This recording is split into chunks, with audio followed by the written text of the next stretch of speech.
another episode of TABrews TV, the second episode, where it's always beer o'clock. I'm Mark Henschel, and this is Rye Ponto. How you doing?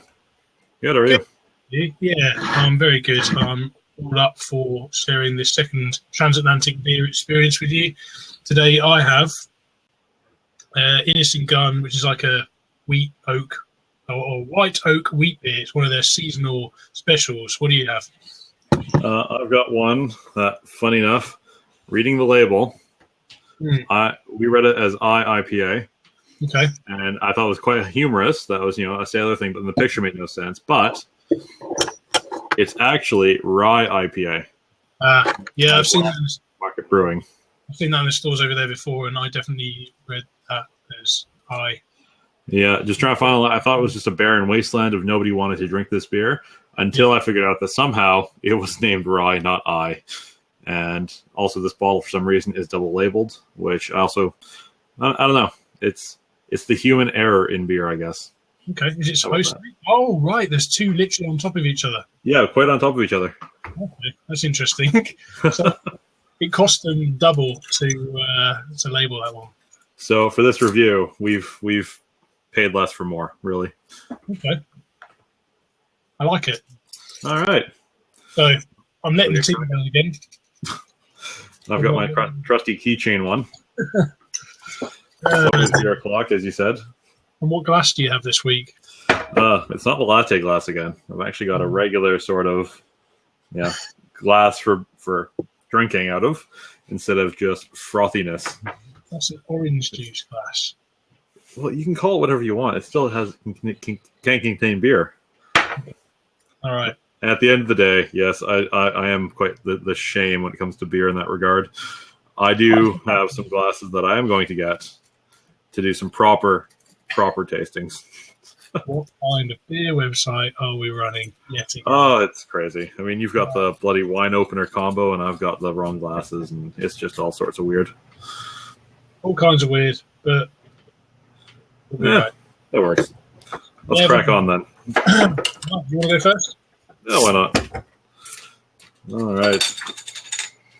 Oh, it's a nice hoppy aroma, which I like from an IPA. Excellent.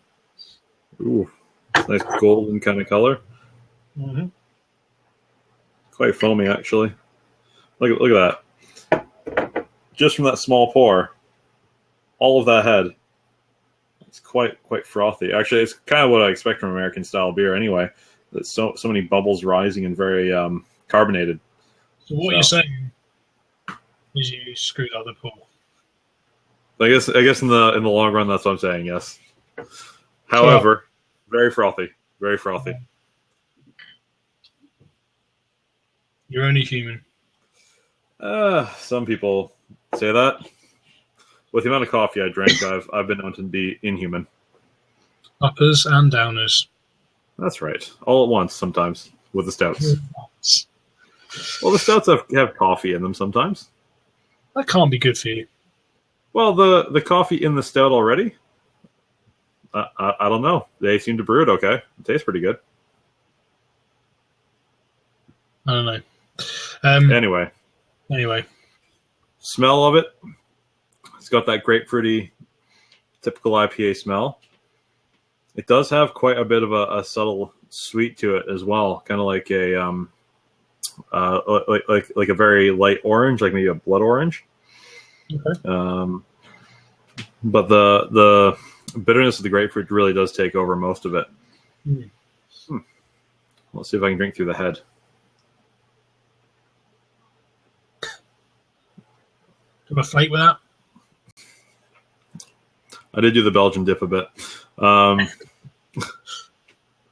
Flavor-wise, it's actually quite pleasant as well. It's not as bitter as some of the ones that I've experienced from the Central City Brewing, which we are quite favorable towards.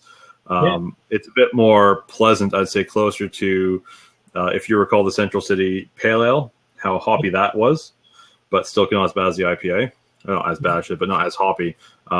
It's more like that, so it's a bit more balanced, I think, in the overall picture of it.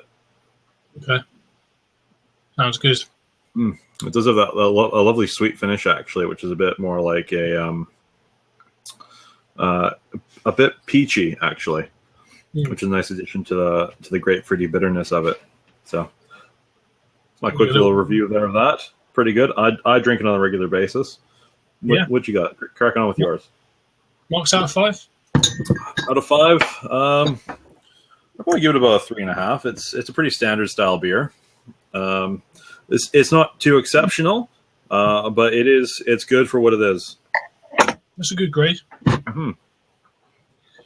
Cool. Give you a little close up there. So it's a seasonal beer, actually. I'm guessing it's their summer seasonal because they seem to be phasing it out of the supermarkets at the moment. So they're doing seasonal editions of their Innis and Gunn oak-aged beers. So it's a white oak wheat beer, and it describes itself as aromatic oak-aged wheat beer infused with bergamot and blood orange. So should be interesting for the pours.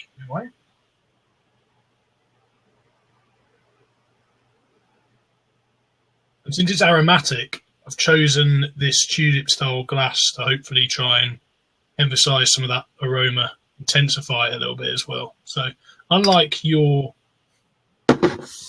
orange juice glass, well, I'm good.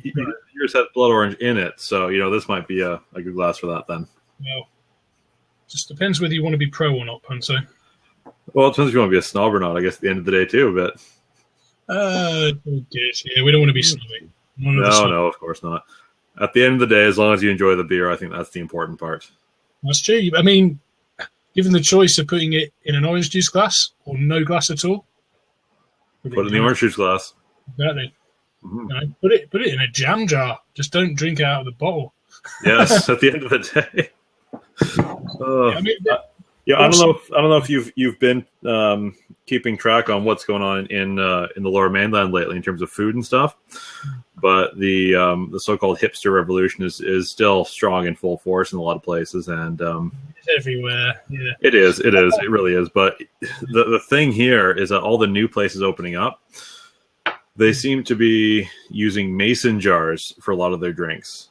Now, granted, that's not an old thing to do, but it's becoming more and more prevalent, even for serving beer in. And it's actually like you're a pub, for Christ's sake. Get some actual standard glasses at least for your alcohol. I think that's I've seen cider people over this way serving it. Essentially, they're like jam jars with handles on them, and it's totally hipster, stupid. But anyway, I'll stick with my orange juice. Yeah, I think that's probably a good call. Yeah. Anyway. To the aroma of this beer. Before I go into the aroma, actually, just wheat beers, typically cloudy affair, right? It's not. This is actually filtered, so it doesn't. It's crystal clear compared to what you would normally expect from a German-style Hefeweizen or something like that. It's incredibly aromatic beer. Bergamot oil is something that's used typically in Earl Grey tea. So it's very, very reminiscent of Earl Grey tea, essentially. It just smells like a more sort of vanilla, oaky influenced kind of Earl Grey tea. It's really quite a special aroma. It's quite intense. You get that lovely kind of orangey but slightly musty kind of orange. It's really pleasant. A little bit like good perfume almost. Would you almost say that it's a stereotypical match for anyone in the UK in that regard? It's got a bit of the tea that you're famous for. Well, yeah, in the character, but it's also beer. It's two very English drinks together almost. Yeah, you could say that. They're based up in Edinburgh, so they're Scottish. But it's all good. We forgive them. They make it. That's so nice of you, especially since the Innis and Gunn actually does make some fantastic beers. We do actually like our Scottish beers. So anyway, there you go. Back to the aroma. Smells absolutely fantastic. Totally of Earl Grey tea. Love it. The orange juice type smell as well. Lovely, lovely, lovely. Onto the taste. Oh, seems we got a couple people joining in. Yeah. Hello, everyone. How are we doing? Hello. Yeah, so the flavour. I mean, if you've had Innis and Gunn before, they have that kind of stereotypical kind of thing you expect for them with the oak aging. So the slight vanilla aspects, the general oaky kind of character that you get as well. But this has just got that little bit extra because that kind of that orange kind of flavour kind of carries through to the taste as well.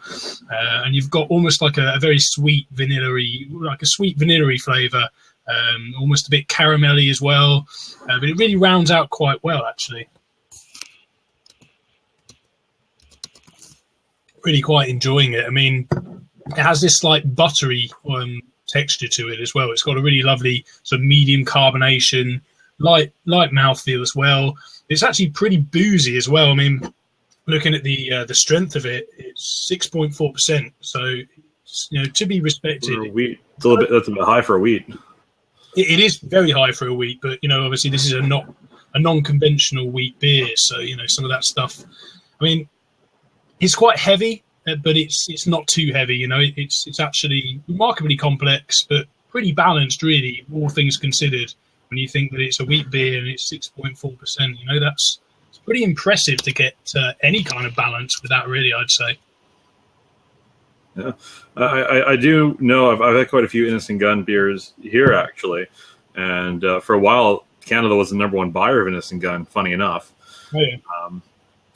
And I find that a lot of their beers, they tend to have this really extraordinarily smooth character to them. Sometimes it tends to be a bit much, and they tend to have a bit of sweetness in it, but I will say that's a bit characteristic of Innis and Gunn, as being that really, really sort of smooth mouthfeel, and just the going down, the swallow is very, very good. I'd say that their kind of staple oak aging that really contributes to that, where it really sort of rounds out and mellows out any of those kind of hop flavours that are in there as well. So you get that lovely, generally underlying all of their beers, you get that oaky vanilla kind of signature, and then with the other beers that they do, like their rum cask and like their seasonal beer with the bergamot, you get that little bit of extra complexity on top, and that's how I'd really describe this. And really, I think this is a fantastic offering from them, and I'd give it a 4. Definitely.